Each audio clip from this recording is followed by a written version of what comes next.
تصویر بنانے سے متعلق اسکولوں میں بچوں کو آج کے دور میں تصاویر وغیرہ بنانے کی ضرورت پڑ جاتی ہے، ایسی صورت میں کیا احکام ہیں؟ ڈرائنگ کے سلسلے میں تو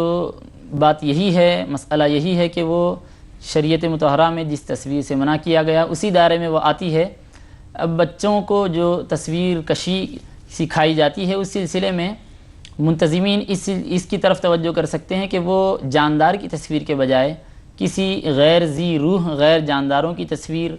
کی طرف بچوں کو توجہ دلا سکتے ہیں۔ پھولوں کی تصاویر ہیں اور باغ و بہار کی تصویر ہے، گلزار کی تصویر ہے، اور قدرتی جو مناظر ہوتے ہیں، سمندر کا منظر ہے، سورج کے